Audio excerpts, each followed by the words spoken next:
A ver, hay una pregunta que yo creo nos la hacemos todos en algún momento. ¿Qué pasa exactamente en ese instante, en esa transición entre la vida y lo que sea que venga después?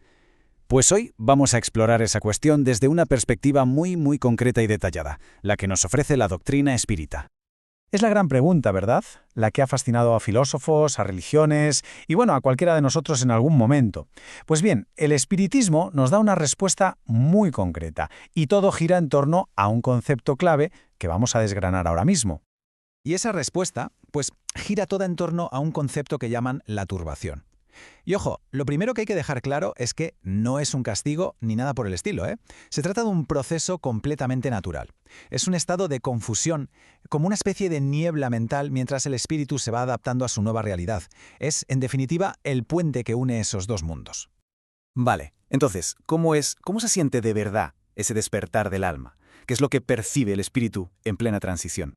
A ver, para que nos hagamos una idea, es como si te despertaras de un sueño súper profundo.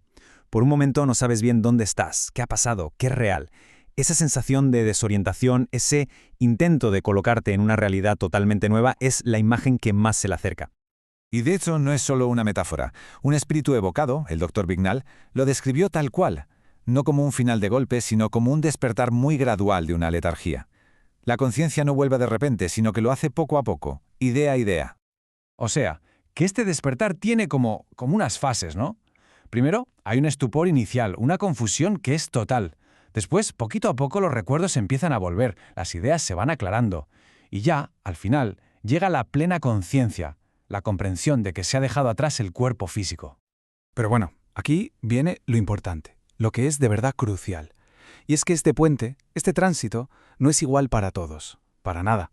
La experiencia de la turbación es tan única como la vida que cada uno ha llevado. Resulta que hay como tres grandes factores que marcan cómo va a ser ese despertar. El primero, y el que más pesa, es la elevación moral. Una vida enfocada en hacer el bien lleva a una transición mucho más tranquila y corta. El segundo es el conocimiento previo que se tenga, que sí, ayuda a entender la situación, pero se insiste mucho en que la práctica del bien es más importante que la teoría. Y por último, el tipo de muerte. Una muerte natural, pues es como un desvanecimiento suave, pero una muerte violenta o repentina provoca un shock que puede alargar muchísimo esa confusión. Y claro, con estas diferencias, pues los despertares pueden ser el día y la noche. Pueden sentirse como un paraíso, un auténtico infierno o algo incluso más extraño. Cuando uno lee los testimonios, es que la diferencia es brutal. Hay una división clarísima. Para el espíritu que ha vivido con rectitud, el despertar es sereno, pacífico, incluso feliz. Pero para el espíritu que ha estado muy apegado a lo material o que tiene la conciencia intranquila, es una experiencia llena de angustia y de una duda terrible sobre qué va a ser de él. Por ejemplo, tenemos el caso del señor Samson, descrito como un hombre de bien. Para él, el momento fue como una auténtica liberación, no un final, sino el fin de una carga, de una opresión. Sintió una felicidad que ni siquiera podía describir con palabras.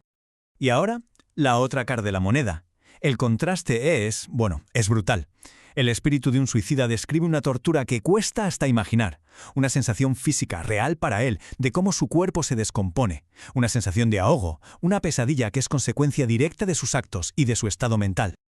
Y luego hay otro estado, que es el de la ilusión, que es súper curioso. Pasa sobre todo en muertes repentinas. El espíritu puede no ser consciente de que ha muerto. Se ve a sí mismo, ve su cuerpo ahí, ve a su familia llorando, intenta hablarles y no entiende por qué nadie le hace caso. Se aferra a la idea de que sigue vivo, y eso alarga su propia confusión. Vale, pero ¿por qué pasa todo esto? ¿Cuál es el mecanismo que hay detrás? Pues la doctrina espírita da una explicación que es casi fisiológica, para entender por qué esta separación no es algo instantáneo. A ver, la clave de todo esto está en lo que llaman el periespíritu. Pensemos en él como una especie de cuerpo energético que une el alma al cuerpo físico, ¿de acuerdo? Pues bien, ese vínculo no se corta de golpe, como con unas tijeras. Se va soltando poco a poco, molécula a molécula. Y claro, el tiempo que tarda depende del apego a la vida material. Lo más tremendo es que mientras queden puntos de conexión, el espíritu puede llegar a sentir la descomposición física del cuerpo. Esto explica testimonios tan terribles como el que acabamos de ver. Y ya para ir terminando, vamos a ver una idea que a mí me parece fascinante, porque lo enmarca todo en un ciclo mucho más grande, no es un evento de una sola vez. Y aquí viene la gran sorpresa, la simetría perfecta. Resulta que este estado de turbación también ocurre al revés, o sea, al nacer. Cuando un espíritu va a encarnar, su conciencia también se confunde, pierde los recuerdos de su vida espiritual y se sumerge poco a poco en la vida material. El despertar en la muerte y este adormecimiento al nacer son, en realidad, las dos caras de la misma moneda, un viaje continuo. Así que al final la conclusión es bastante clara, ¿no? El espíritu es el que construye su propia situación después de la muerte. No se trata de un juicio externo, sino de una consecuencia natural de sus actos y apegos. La forma en la que se vive determina, literalmente, la forma en la que se despierta. Y claro, esto nos lleva inevitablemente a la reflexión final. Si cada acto, cada pensamiento, cada apego que tenemos está modelando ese momento tan fundamental, la pregunta es inevitable. ¿Qué tipo de despertar estamos construyendo cada uno de nosotros ahora mismo?